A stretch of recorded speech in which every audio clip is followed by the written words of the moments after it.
Hi everybody, I'm Steve Sandy from Apple World today, and this is my cat Mary.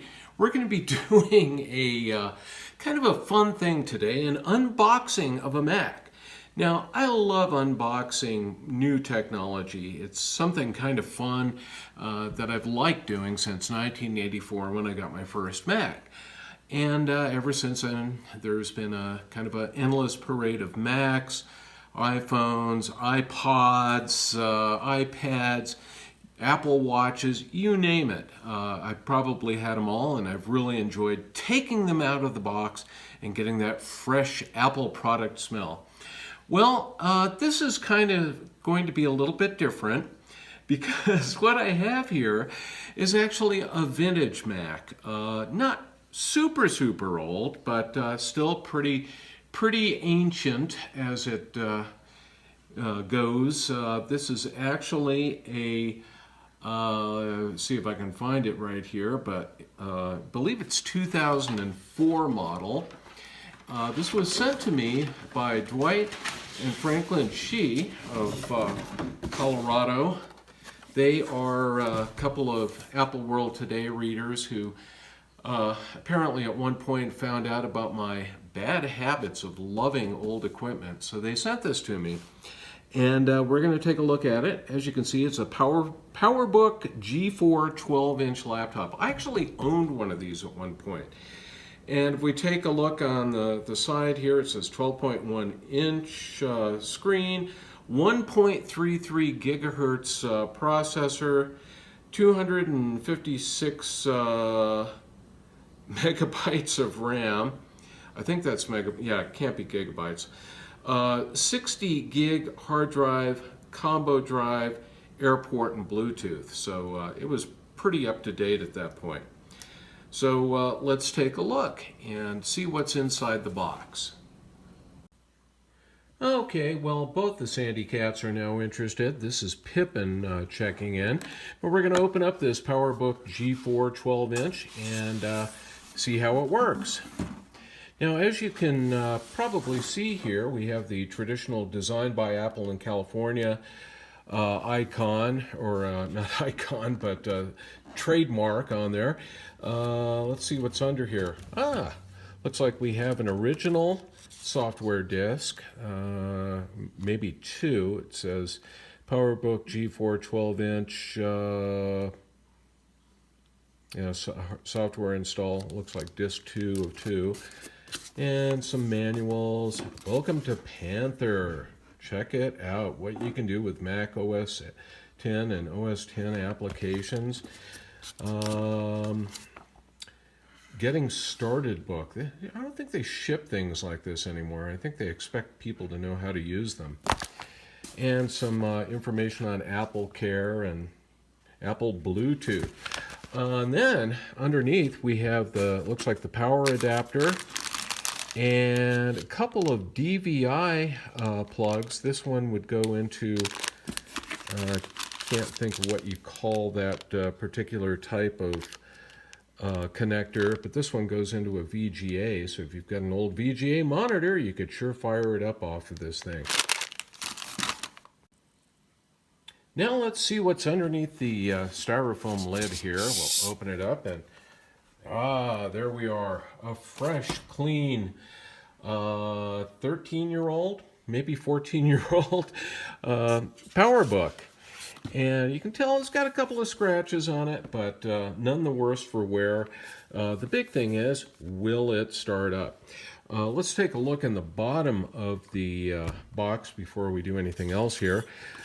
Looks like we've got a couple of cables. This is a FireWire cable. This did come with FireWire. And hey, we also have an RJ11 modem cable. So this thing probably has a modem port. In fact, before we start it up, let's take a look. There's our combo drive right there on the right side of the case. And on the left, we have, let's see, from left to right, we've got our power adapter. This was in the days before the MagSafe. We have our modem plug. We have our Ethernet. And from what I understand, it was 10 or 100 gigabit per second. Did I say gigabit? Megabit per second, I think it is. Ethernet connection. FireWire, probably FireWire 400. A couple of USB ports, most likely USB 2 or maybe even 1. The DVI adapter for video out. Optical audio out, and a Kensington slot for a whatever the heck you call it, one of their locks. On the bottom, we actually have a little lock here that opens up the battery case. Looks like a little ding on there, but no concerns. And all charged up. Always like that feature. This little door was available if you wanted to actually upgrade the RAM in the device from that 256 megabytes. So let's go ahead and see if we can actually get this started up. Now Pippin is busy checking out the screen on this thing. I'm going to go ahead and hit the power button. Actually, should have let him start it up. He's going to sniff it now. And we'll see what happens. Hey, we get the familiar chimes. And it looks like, here momentarily, I think it's going to boot up. Yep, there we go. And I don't know if you can see, yeah, you can see the little Apple logo in the center there. The screen's pretty dim. One thing I had to laugh at, if you read the box on this thing, it says, backlight lamp contains mercury, dispose of according to local, state, and federal laws. So they've definitely gotten a lot better about not using toxic materials in the displays. Well, they may still during the... oh, there we are. Here comes Panther.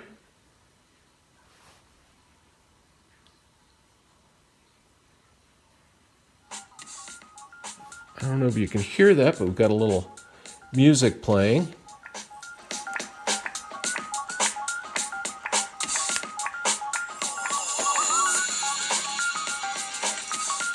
Let me see if I can make the screen a little bit brighter too. There we go. It's about as bright as it's going to get, I think. Do you already have a Mac? Yeah, but I don't want to transfer anything over here, so I'm going to use this little tiny trackpad here, and we'll continue. Welcome. Let's see, I'm from the United States. Oh, and it's going to connect me to the internet, which is really cool.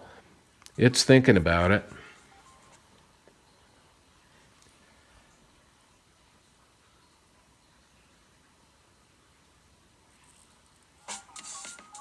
Hey, it's playing music again. I don't know if this is a good sign or a bad sign here.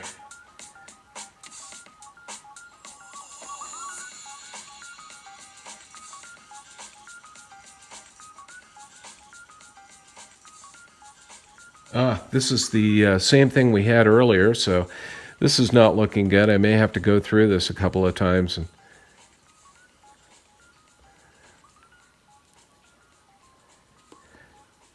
Okay, there's my country. Okay, now we seem to be going through it. Huh, interesting. It will let me put in my Apple ID. I'm going to type this in. Okay, so it's going to try to get my existing information from Apple. Your Apple ID information is not available at this time. Try to connect. I may have to blur out some of this stuff here. Let's see. I'll skip that step and we'll just try connecting later. Registration information. This could be fun. They're going to love this. So I'm going to type in all this information here. Really a nice keyboard, I have to admit. I'll put my company phone number in here for the website. And we will continue. Where will I primarily use this computer? I'm going to say home, and I'll say what am I? Let's see here. I'll say IT. And I really don't want to receive information from Apple. You know what's really surprising about this is this thing seems quite speedy. The one thing about it I noticed is it doesn't have a camera built into it. Let's see here. So I'm just going to use a picture of a cat as my account picture, and we'll see if it does everything. Let's see, get internet ready. I'll use my existing, they can give you a free trial account with Earthlink, but I'm going to use my existing internet service. How do I do this? I'm going to go through local network, airport wireless, and I see my network on here. That's quite surprising.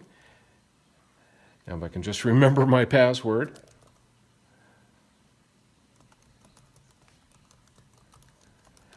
Let's see here, and we'll see if it'll actually connect to the network. Oh, the password you connected is invalid. So maybe I didn't remember the password.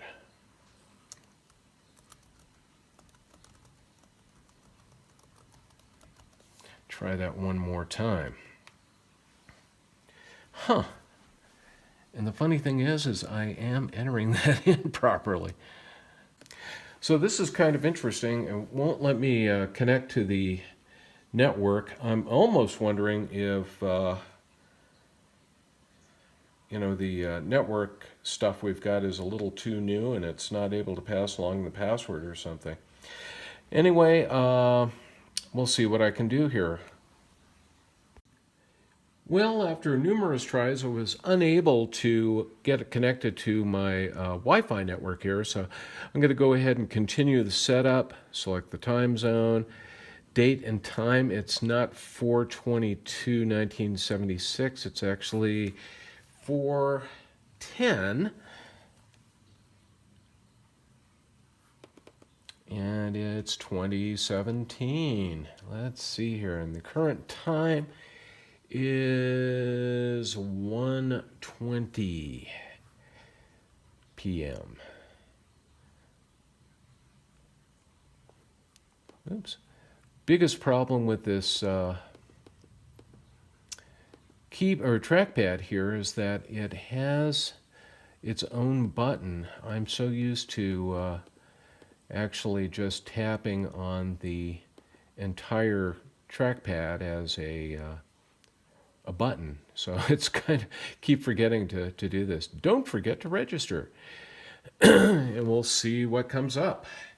And I think this is going to look pretty familiar to just about anybody who uses a Mac nowadays. The background, of course, is quite ancient looking. Interesting. The Finder looks just a little bit different.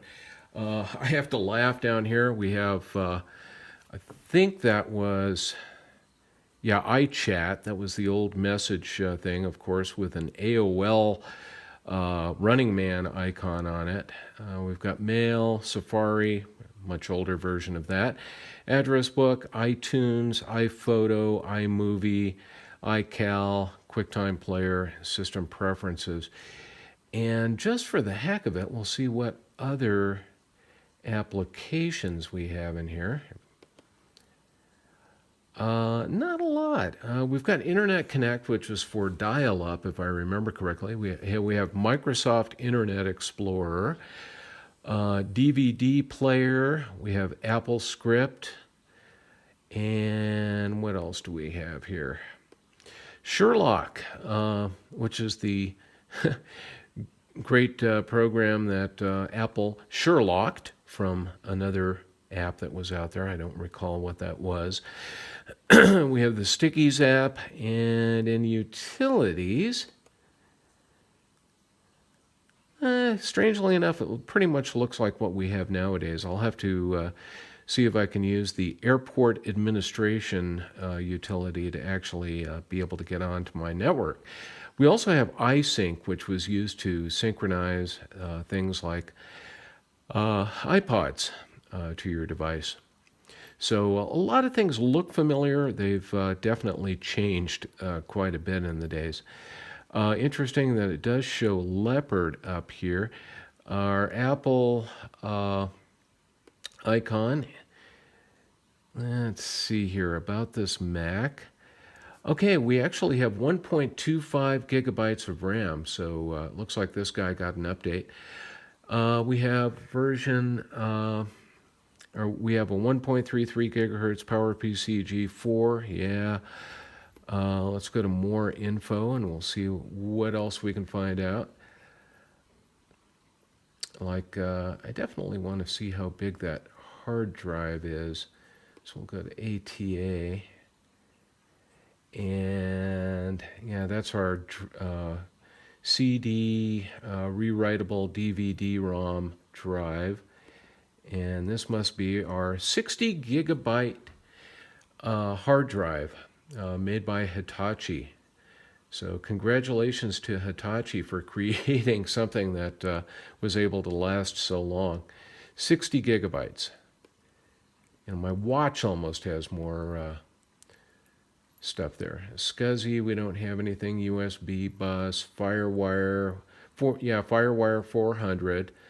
400 megabit per second speed.